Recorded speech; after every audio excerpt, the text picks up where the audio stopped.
Hello everyone, welcome to Kraken, and today we're going to be looking at some Doctor Strange customs from the new Doctor Strange: The Multiverse of Madness movie that I made in LEGO DC Supervillains.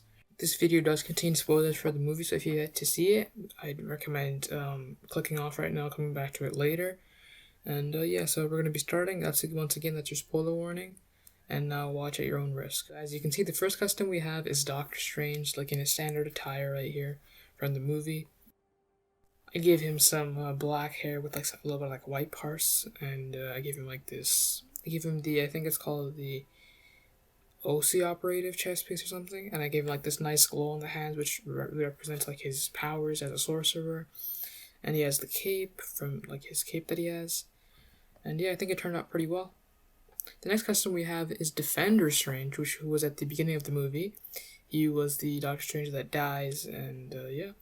So as you can see, I gave him the white glow because when he used his powers, there was more like a white glow to it, instead of like the Doctor Strange, like the regular one, which has like a more of a orange or red type of. More of an orange or red type of, you could say. And yeah, I think this one turned out pretty well. You got the red and the blue elements going on, and yeah, you got the different hairstyle. Unfortunately, I'm gonna add like the ponytail, but I think it turned out pretty nicely. The next custom we have is Wong from the movie. Wong was really nicely portrayed in this movie by Benedict Wong, as always. I really like his character, and as you can see, I give him more like a robe style outfit in this, and he has the sorcerer glow with like how they have their shields out and whatnot. So yeah, I think it turned out pretty nicely as well. The next custom we have is Christine Palmer in her like scientist or doctor type attire, you could say. Gave her like a lab coat, some standard hair, and a belt and stuff, so yeah, I think she turned out pretty nice as well. Next costume we have is actually Wanda herself, who is actually the main villain of the movie. And yeah, I gave her like this monster type animation, gave her the Wonder Woman tiara to like model like what she has in the movie, gave her like this light brown type hair, you could say. And yeah, I gave her like an armored look because she has more like you could see kind of like an armor look. And the red glow to show her powers and stuff. I think it turned out pretty nice. The next custom we have is America Chavez, who was a key character in the movie. She was portrayed nicely.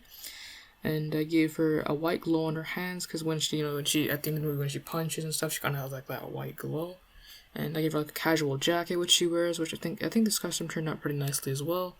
It made her look a little young by not using like a jawline face, you could say. And yeah, I think it turned out pretty nicely. Here we have the one, the only. We have Reed Richards, the Fantastic Four, played by John Krasinski, who was one of the theorized characters that was expected to be in this movie that some people like leaked, and there was like a ton of leaks about him being in the movie. I think it turned out pretty well, the costume right here. Got the 4. I kind of had to. It was a bit more limited on this one. I couldn't do anything like way too detailed. I added a 4. Gave him his standard, like his beard and kind of like that white hair and stuff, so I think it turned out pretty nicely as well. Here we have Black Bolt, who had one of the most abrupt deaths in the movie. It was like all out of nowhere, his mouth disappeared and stuff. I think it turned out pretty nicely, like that mask that he has on top, like his face covering, you could say. And yeah, he has like a pretty nice suit. And yeah, I think it turned out pretty nicely as well. I think this one looks good. I really like this custom as well. The next custom we have is Captain Carter. This one was a bit more limited, but I still think it's not that bad. I have a shield here, and yeah. So instead of like I couldn't do like a Britain flag, so I did like a logo for I think I did the Death Shot logo for this. Yeah, as you can see there, and yeah, I think it turned out pretty nicely. Give her red boots to go along with her suit. And yeah, I think it turned out pretty nicely. It's not the best custom, definitely, but it's still not like way too bad. I hope you guys like this one. Last but certainly not least, we have the one and only Professor X over here. Gave him a tuxedo type attire, and yeah, as you can see, he looks pretty stylish, pretty classy over here. He is looking ready to go. I hope you guys enjoyed this episode of just me making customs. If you want to see more videos like this, let me know. I'll make more of like different shows, different characters and whatnot you guys want to see. Let me know in the comments. I really had fun making these. I hope you guys like them as well. If you do, make sure to leave a like and subscribe. I'll see you guys on the next one. Kraken out.